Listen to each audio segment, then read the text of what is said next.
நான் தான் உங்கள் கண்ணம்மா. இன்றைக்கி ஒரு குட்டி ஸ்டோரி சொல்ல போகிறேன். நம்ம ஸ்டோரி பிடிச்சிருந்தால் லைக் பண்ணுங்கள், ஷேர் பண்ணுங்கள், சப்ஸ்கிரைப் பண்ணுங்கள். வாங்க வீடியோக்குள்ளே போகலாம். ஒரு மனுஷன் வந்து ரொம்ப நாளாக ஒரு கூட்டுப்புழுவை வந்து பார்த்துட்டே இருந்திருக்கான். அந்த கூட்டுப்புழுவோட கூடில் வந்துட்டு ஒரு நாள் சின்னதாக ஒரு துவாரம் தெரிஞ்சிருக்குது. இவன் என்ன பண்ணியிருக்கான், அந்த பட்டாம்பூச்சி வந்து வெளியில் வர்றதுக்கு ரொம்ப முட்டி மோதி இப்படி அடிபட்டு இது பண்ணிகிட்டு இருந்திருக்கு.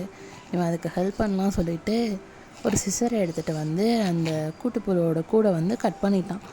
கட் பண்ணவும் அது டொம்முன்னு கீழே விழுந்துடுச்சு. கீழே விழுந்து அந்த பட்டாம்பூச்சியோட உடம்புலாம் ரொம்ப வீங்கி போய் இப்படி இருந்திருக்கு. அதோட சிறகு இருக்கும்ல, அதை வந்து பறக்க முடியாமல் ஒரு மாதிரி சுருங்கி போய் இப்படி இருந்திருக்கு. அதோட சிறகு வந்து விரிஞ்சு அது பறக்கும்னு சொல்லிட்டு இவனை வெயிட் பண்ணிட்டே இருந்திருக்கு. ஆனால் அது பறக்கவே இல்லை.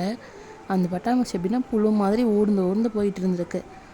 அந்த பட்டாம்பூச்சி வந்து முட்டி முட்டி மோதும்போது தான் அது உடம்புல இருந்து ஒரு திரவம் வந்து அது சிறகுக்கு போய் அது பறக்கவே முடியும். வெளியில் வந்தான். இவன் வந்து பாதியிலேயும் அந்த பட்டாம்பூச்சிக்கு ஹெல்ப் பண்ணுறதா நினச்சி அதை வந்து கட் பண்ணி வெளியில் எடுத்து இப்படி ஆயிடுச்சு. அது வந்து போராடுது, நம்ம ஹெல்ப் பண்ணுவோம் அப்படின்னு சொல்லிட்டு அதை ஊனமாக்கிட்டான். போராடினா மட்டும்தான் நம்மளுக்கு கிடைக்கிற எதுவுமே கரெக்டாக பெஸ்ட்டாக கிடைக்கும்.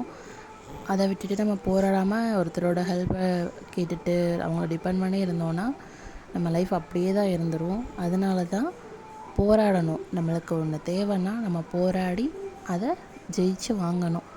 அதுக்காக தான் இந்த ஸ்டோரி. இது வந்து என்னோடய தாட் தான். எனக்கு இப்படி புரிஞ்சிருக்கு. உங்களுக்கு எந்த மாதிரி புரிஞ்சிருக்குன்னு சொல்லிட்டு கமெண்ட் செக்ஷனில் சொல்லுங்கள்.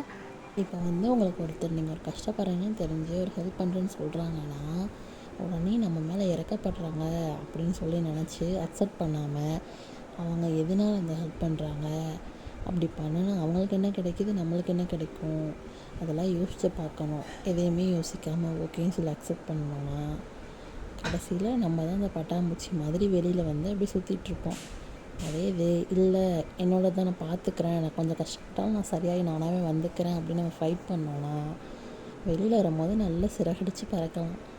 இல்லை நான் வந்துட்டு உங்களை டிபெண்ட் பண்ணி வர்றேன், நீங்கள் எனக்கு கட் பண்ணி ஹெல்ப் பண்ணுறீங்க, நானும் வெளியில் வர்றேன்னு சொல்லிட்டு வந்தோன்னா அந்த பட்டாம்பூச்சி மாதிரி பறக்காமல் கூட்டுப்புழுவாகவேவும் அப்படியே ஊர்ந்து ஊர்ந்து தான் போக முடியும்.